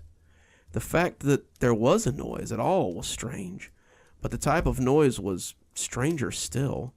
It was a vibration, a rhythmic thumping from under my feet, and it disturbed the place's unusual stillness. Thump, thump, thump. Then silence. A few minutes or hours or days would pass, and then it would happen again. Thump, thump, thump, followed by a return to the same silence. As I explored the high school, I found myself drawn to the boiler room over by my civics class. The more I thought about it, the more I realized that the thumping was probably coming from the boiler room. It was a large subterranean basement used by the custodians for storing extra chemicals or broken machinery that they were hoping to fix someday. It was also where students of a less academic cast went to make out or smoke between classes, since it lacked a fire alarm. When I got close to the boiler room, I heard the thumping more clearly and realized I'd been right. There was definitely something in the boiler room, something big, and I doubted it was a group of teenagers necking a little too enthusiastically. When I wrapped my hands around the door handle, though, I was immediately thrown backwards into the lockers against the far wall as something came barreling through that door. It was her, the dream girl, and she turned to glare at me, teeth bared in a feral challenge. When she saw who I was, she stopped growling and scrambled down the hall towards my English class. I sat against the lockers, my backside aching where it had connected with the lockers, and listened to something big and angry make its way up the stairs. I didn't want to know what was making that noise, but I was powerless to do anything but sit there against the lockers. I'm not one to freeze up in dreams. I'm familiar with lucid dreaming, and probably led to me becoming a little too comfortable in this dream. But as whatever it was lumbered angrily up from the depths, I realized a fear I hadn't known since childhood. The slap on my shoulder brought me out of those fears, and as the blonde girl thrust her hand at me and spoke the first few words of our strange relationship, "If you don't want to die, then you'd better start running." She offered me a hand, and a moment later, we were flying down the polished halls. As we rounded the corner, I heard something burst through the doors. It sounded like an angry piece of construction equipment as it followed us, chewing up everything that got in its way. My guide took us down a hallway that led to another hallway that led to another hallway, taking corners at random before finally wrenching open the door to the custodial closet and pushing both of us inside. She closed the door behind us, cracking it a little as she peeked out into the hallway. All I could do was lean against the wall and pant. I was tired. I didn't ever recall becoming tired in a dream before, and as I sat, I realized my butt still hurt where I had hit it. I wanted to ask things, wanted to know what was chasing us, and why it was chasing us, but as the thumping footsteps got closer to our hidden cubby, I was filled once more with that sense of dread. I moved up beside her, peeking out into the hallway as a creature like nothing I had ever seen before dragged itself into view. It was shadow. It was darkness. And as its form slither crawled past us, I looked at its amorphous boundlessness. She closed the door quietly before it came even with us, and sat back in the closet as the creature moved off into a different part of the school. We sat in silence for nearly 10 minutes before I dared to speak. "What the hell was that?" She looked at me quizzically, and I feared that she was incapable of hearing me for a moment. I would later come to realize how long it had been since she had actually had anyone to talk to. She closed her eyes as I repeated my question and seemed to savor the sounds my words made. She relished them, burned them into her memory, rolled around in them like a dog with a smell that it likes. And when she'd finally absorbed them as much as possible, she answered me, "I don't know. I've been calling it shade for however long it is that I've been here." Her voice was thick with disuse, but it was cultured with just a hint of an accent that I couldn't place. She told me her name was Lisa. She told me that she believed she was 16, but she couldn't be sure. She told me that she'd been here for as long as she could remember. She told me that she could move between dreams. "Between dreams?" I asked. "What do you mean?" Instead of telling me, she showed me. Her hand looked like a starfish when she set it against the back wall of the janitor's closet. The pinkness of her skin stood out against the dingy wall and made it all the more apparent when the paint began to crumble and the wall started to melt away. Suddenly, there was sunlight in the closet, thick and buttery against the dingy darkness. We were looking at a field of flowers that stretched on to infinity. I put my hand against the image, expecting resistance, but instead fell into the landscape of fragrant technicolor flowers. Lisa came in behind me, and as she did, the portal back to the high school closed. "Where are we?" She shrugged. "Some other dream. She has it pretty often. As long as we stay out of the area where she is, then she'll never know we're here." I had a million questions to ask her, too many to organize right away, but just as I'd found my voice again, someone was shaking me, and my mom was asking if I was hungry and might like some dinner. It was 2 weeks. 2 weeks of hoping and praying before the dream returned. I sit at the edge of a precipice, looking at the world from afar. I am a prisoner of my reality. My passage to her world has been barred. I spent those 2 weeks in a haze. I received word that my poem had gone to nationals, and I think that my distracted nature was seen as dazed relief. They thought I was happy. They thought I was living in the clouds. In my mind, however, I just wanted to go back to the dream. She needed me, and I needed to know more about her. I spent those 2 weeks analyzing what I now knew about the dream. The first was that whatever happened in the dream happened in real life. I had woken up the next morning with a large bruise on my backside and a similar bruise on my shoulder. Either I had hurt myself outside the dream, and it had translated into the dream itself, something I doubted, or I could be hurt inside the dream. The second thing was far more urgent. I needed to find out how to instigate the dream. I tried recreating the events that had led to the dream, dragging myself to the edge of collapse or overworking my mind without rest until I dropped, but it was no use. 2 weeks later, I hadn't had so much as a dream that I could remember in the little amount of sleep that I'd gotten. As I went to sleep that night, I focused all my mental faculties on the dream itself, how it had felt, the landscape I'd been in, and as I focused, I could feel my mind slipping off to sleep. I awoke in the high school again. I ran through the halls, heedless of what else might find me, and it wasn't long before she tracked me down again. She dropped into the hallway before me, seemingly from nowhere, and when she saw me, her face split into a wide grin. She ran to me, wrapping me in her arms. She smelled ethereal as I wrapped my arms around her as well, like old dust or sour memories or the universe itself. I didn't think I'd ever see you again, she said, and in her voice I heard relief. Her world lies alongside my own, my dreams the key to her realm. But how did she come to reside here? Her own dreams have been overwhelmed. She took me back to the field of flowers. Then she answered my questions. I asked her probably about 1,000,000 questions as we sat together in the field. She had found a tree that sprang from the flowers, and we sat there as she told me her story. Till that moment, I believed she was older than I, maybe by as much as 5 years.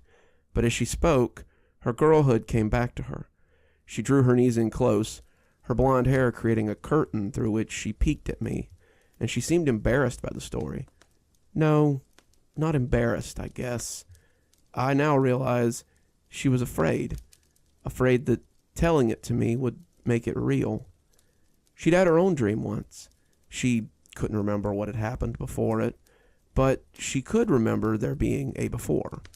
She had dreamed inside a castle and was a princess, with knights and wizards at her command, dragons and goblins that needed slaying. Sometimes she had stood on the battlements and looked pretty as the knights fought for her favor. Sometimes she put on armor and killed the dragons herself, leading her knights on grand adventures. Whatever she was doing, she was happy, and the dream had returned almost every night. It returned because I wanted it to. It came back because I thought about it before bed, and so my mind opened the portal to this place. These dreams aren't normal dreams. You can get hurt in them. You can even die in them. When you dream here, your mind takes you to a place in the spirit world, the after.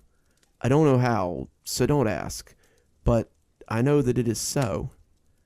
She had dreamed this dream for quite some time. Years, she said. Then, one day, something different happened. Her knights had encountered something on the edge of her kingdom, and it had actually killed some of them. None of my knights had ever died in my dream. They would get hurt sometimes, but a wizard would always come along to heal them. When they didn't come back, and the wizard couldn't make them come back, I knew this was different. I knew this was something else. For 2 nights, it had destroyed her dream world. When it came to the castle, I was too afraid to fight it. It was dark and scary, and it just looked wrong. I hid inside the castle, unable to face it, and as it broke down my walls, I closed my eyes and tried to wake up. I tried and tried, but it wouldn't happen. And when it finally got me, I woke up somewhere else. That was when she discovered that she could make portals between dreams. She'd thrown her splayed hand out against the wall of the castle as the bulbous thing had loomed over her, and suddenly a circle had appeared in the wall. It showed a desert in the throes of a sandstorm, and she jumped through it without a second thought. She'd woken up in someone else's dream. She floats like a dandelion dreamer, adrift on the seas of a dream, never to return to her own mind, her world never to be as it seems. I visited with her often over the next few years. The dreams came almost every night, and as we explored, we grew closer. She told me that no matter how much she tried, she couldn't wake up. She could sleep, still needed to sleep actually, but as for eating and drinking, she found that she didn't need those things anymore. The bulbous creature followed her no matter where she went, but she was able to avoid it, and over time, she just became used to living inside other people's dreams. She didn't know how long she'd done it, and she didn't care. I was one of the first people to talk to her, but I was the only one who believed her, believed she was more than a figment of their imagination. This dream girl has stolen my senses. Her beauty has taken my mind. I know that life is ephemeral, but I know that her heart must be mine. I didn't acknowledge right away that I was falling for her, but I think I knew deep down. My poems became all about her, this ephemeral goddess that walked my dreams, and my fans responded. I had members of the art club asking to paint her for my description. I had droves of female fans asking me to tell them who she was. They believed that she was someone at the school that I was spending my nights with. I had people who had read my works asking about her, my moonlight girlfriend, but I gave them very little information. For her part, I could tell that she appreciated my company, but she seemed afraid to get too close to me. As months became years, she showed me sights that defied description. She took me to dreamscapes so beautiful that I could hardly grasp them, and to places so wondrous I could scarcely describe them. But she refused to tell me what she was looking for. Her hand would creep into mine on occasions, though, and I remembered being filled with a warmth each time she touched me. Inevitably, our nights would be cut short by the appearance of the shadow creature. He would blunder upon us and screamily suck his way around, groping, as we would flee until he moved away. She never fought him and said it would be useless to try, but I somehow knew that she would never really be safe as long as it existed. As time passed, I noticed her become more and more melancholy. The one night I asked what was troubling her, she took my hand, interlocking our fingers, and looked at me across what seemed like 1,000 years. "I don't want this to be my life anymore.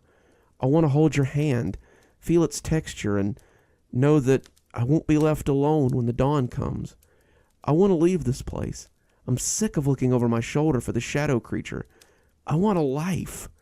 She sounded so sad, so adrift, but I had no idea how to help her. She longs to leave her forever, this kingdom ethereum so deep.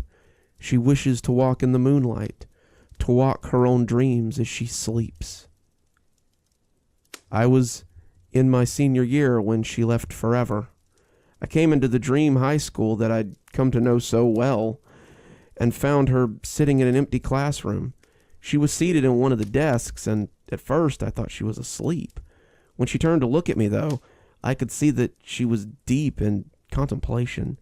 She looked up at me with real hope, and I realized that something had happened while I was gone. I think I need to destroy the shade. She detailed her plans, how if she killed it, she might be allowed to go back to her dream and wake up. But all I could hear was the first lines of her suicide note. I tried to reason with her, talk her out of this needless waste of life, but she wouldn't hear of it. I had clearly underestimated her resolve, and every argument against it only seemed to infuriate her more. "I thought you were different. I thought you understood how important this was to me. Well, to hell with you then. I'm going, with or without you." She walked out, and I let her go, unable to say any more. When I woke up, I found myself fighting sleep for the next few days. By then, I was almost out of high school, about to start college, in fact, and my poems had appeared in magazines and compilations since early in the year. I woke up to my familiar bedroom and immediately went to find a cup of coffee. For the next 4 days, I drank coffee, took caffeine pills. My face stung from where I had slapped it, and I fought the urge to sleep. I didn't want to go back to that place and see what had happened to her. The thought that she was dead scared me, but the thought that she might become something worse after she killed the shade scared me even more. Eventually, I lost the battle, and I was forced to submit to sleep. When I returned to the halls, it was like the first time. I felt no one. The silence was oppressive. In the ethereal halls, I wonder. The only sounds are my own. I listen for her, but hear nothing. I find myself all alone. I searched for her for hours. I combed the school, every classroom, every mop closet, from the library to the gym, but she was nowhere to be found. I quickly found myself running through the halls, calling her name as I threw caution to the wind, wanting nothing but the solace of her voice, of her presence. I wanted to see her, to know she was okay, to apologize for my cowardice, a cowardice I was still indulging even then. I would not let myself think about the cellar. But I'm past that now. I'm going to find her. Tonight, I'm going into that basement to settle this once and for all. My parents will likely find this, as well as my last poem, and if they do, I hope they send it to my editor so he can publish what will likely be my last work. I'm going in there. I'm going to bring Lisa out, or I'm going to die trying. I will have my dream girl. Well, it sounds like it might be sleepy kitty season, because someone is still purring up a storm, but has decided to take a nap in my lap. I think we've got time for one more story before I take the two of us off for a cozy little rest. I'm sure I don't have to tell any of you that sometimes hair can be a real pain. It grows too fast, it grows unevenly, it's not the color we'd like, or maybe there's some additional color that wasn't there the year before.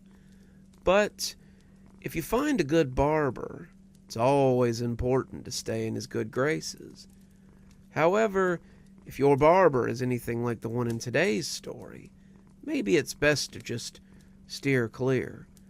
Let's hope you never have to discover why the barber cuts your hair for free. Mr. Faskel has cut my hair since I moved to the city about 3 years ago. He's an older guy, maybe 50s or 60s, and he possesses that look and drawl that make me think he's from up north somewhere. He could be from New York, Maine, or even the Great Lakes area, but I never asked him where. He's not a big guy, maybe $1.20 in the rain, and he cuts my hair just the way I like it. High and tight on the sides, leave me some on top, so whoever I'm sleeping with has something to play with, and neaten up my sideburns. I can't grow a real beard, or he'd probably trim that for me too. The best part is, he does it all for free.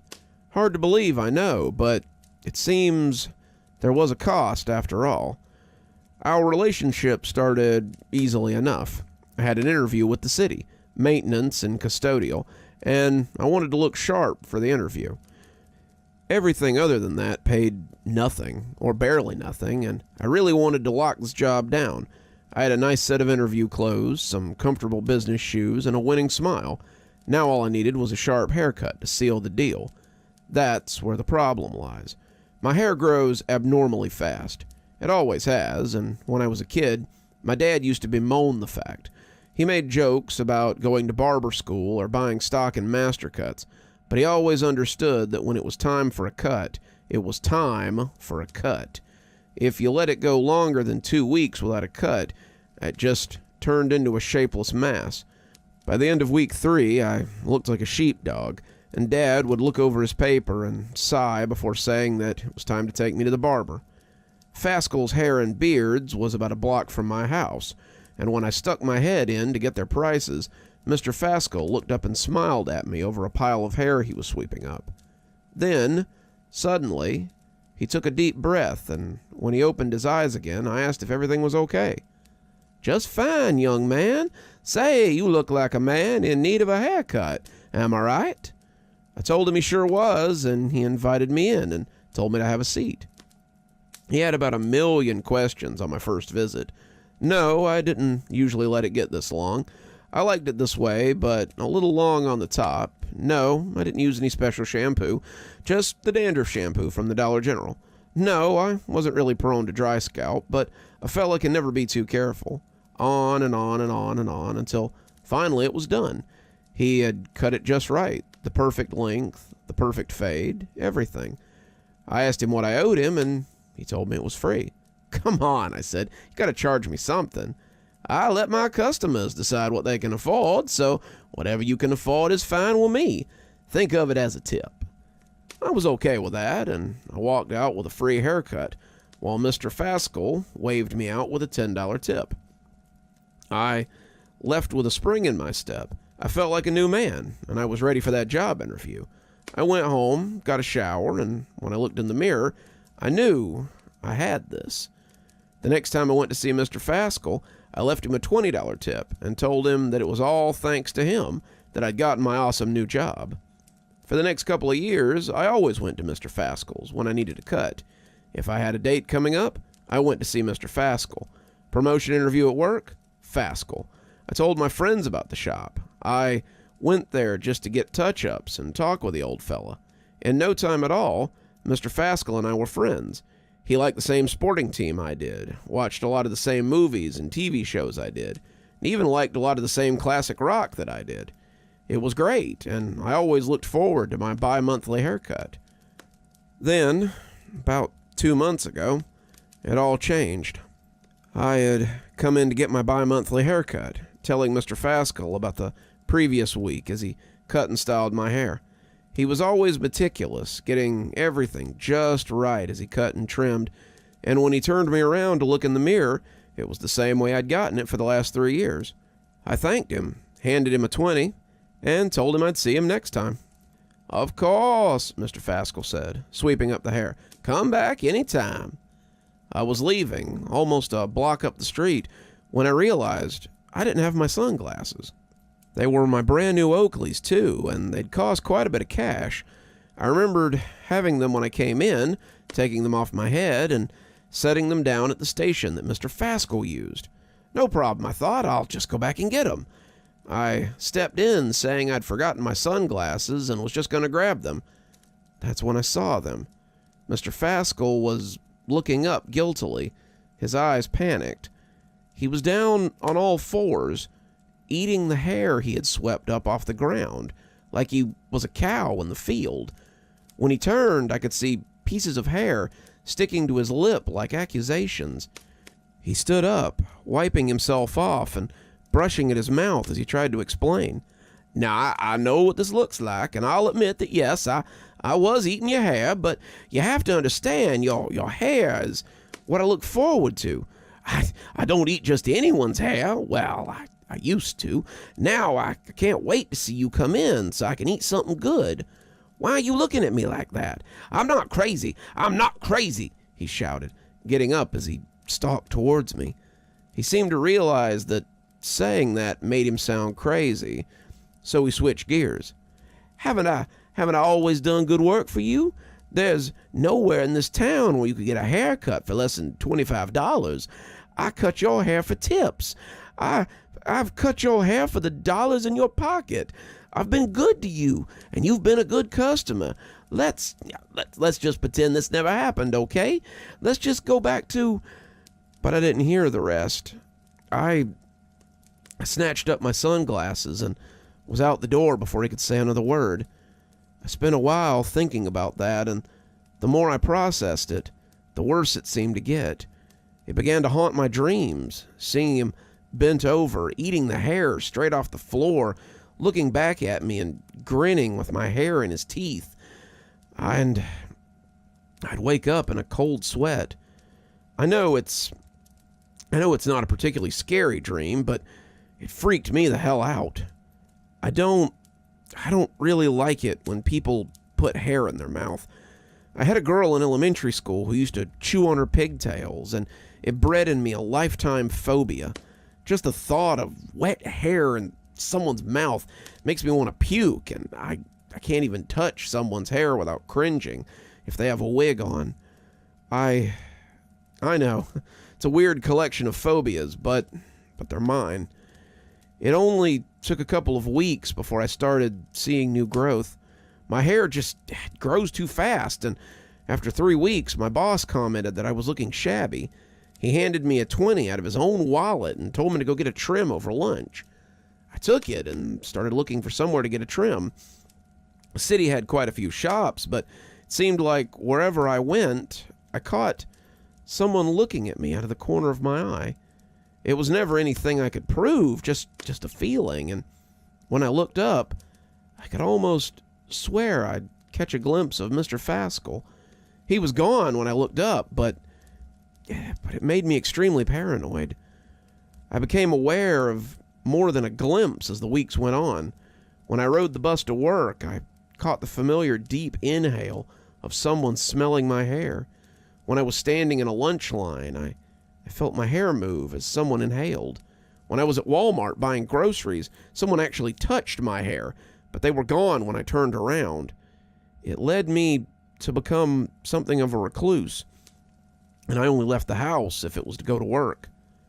Over time, my hair grew out, and I decided that I would have to get another cut. I went to bed, setting my alarm so I could get up early enough to go to Master Cuts down on Bonnie.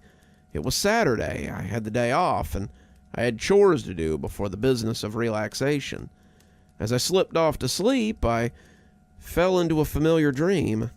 A dream that had plagued me for weeks. I was sitting in the chair at Mr. Faskel's, the cape falling around me like a spider web, and the old man asking if it was too tight. I didn't say anything. I was too scared to speak. And as the scissors began to clip, I trembled in fear. I didn't dare look back at the old man. I just knew his real face would be replaced by a monstrous visage, and I would wake up panting and looking around for nothing at all. When the alarm went off, I went to the bathroom to splash some water on my face and start the shower. My bare shoulders itched, and when I went to wipe it off, I noticed there was hair clinging to my sweaty hand. Not a lot, just leavings, like the leavings you find after a haircut. I ran to the bathroom and found that my hair was cut just the way I liked it. The sides were high and tight. The top was manageable but still thick, and my bangs were perfect. Everything was just as it usually was, and I felt a cold chill run through me that had nothing to do with the air conditioner. I called my landlord. I had the locks changed and reported to the police that someone had broken into my house and cut my hair. The police didn't really take it seriously. They made jokes about a midnight barber and asked if I'd left a tip under my pillow. I told them about Mr. Faskel, but when I gave them the address, they just shook their heads and walked away. They thought I was joking with them. They didn't believe a word of what I told them. And as I ran the shower, I remember sitting under the water for a very long time, just letting it run over me. The bits of hair flowing down the drain felt like a betrayal. 2 weeks later, I woke up to another fresh haircut. I called the police again, but they rolled their eyes and told me to calm down. I told them it was hard for me to calm down when someone was breaking into my house and cutting my hair. I demanded they go check on Mr. Faskel and told them right where the shop was, but they looked less than amused this time at the suggestion. I asked if they had talked to him yet, told them that he had been my barber for the last 3 years, but they just told me it hadn't been funny the first time, and it wasn't funny now. Why would it be funny? I asked, having to stop myself from grabbing one of them. Because Faskel's has never been opened. It's a prop for the city's revitalization project, like Cooley's Flowers across the street or Green Butcher beside it. It's just set dressing. It's never open. Mr. Faskel was a guy who owned a barbershop in the 1920s. He's dead. There's no Faskel who cuts hair. They left, and that left me pretty rattled. Mr. Faskel isn't a ghost. I know that. I have friends who go to him. I felt him touch me. He's flesh and blood, just like I am. I'm sure of it. The fact that he eats hair is incidental. The man is real, but if he isn't Mr. Faskel, then who is he? How does he keep breaking into my house? I have windows in my room, but they're barred with pieces of broom handle. I live on the 3rd floor, for God's sake. I changed the locks again. I wedged a chair under my door, and when I finally made myself calm down enough to sleep, I hoped it would end. I woke up completely bald this time. Not buzzed, not a zero guard, but bald, like someone had shaved my head in my sleep and took the hair. They got my eyebrows too, my 5 o'clock shadow, my thick sideburns. I was as smooth and hairless as a newborn baby. I don't know what to do. I can't call the cops. They won't believe me. I can't call my landlord. He's replaced the locks twice now. And he's getting angry about it. I can't afford to move. I can't leave my job. I'm stuck. What I did find, however, was a message on my nightstand. I'm sure the cops will say that I wrote it, but I know I didn't. There's hair on it. It's written in a heavy hand, like a kid's scribbles. It's done on the back of an ad for Faskel's Hair and Beards. And the implication was pretty obvious. Come see me when it grows back. If you don't, it makes no difference.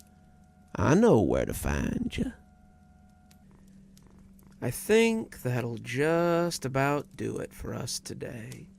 Thanks, everybody, for stopping by for your daily dose of cozy horror with me, Dr. Plague.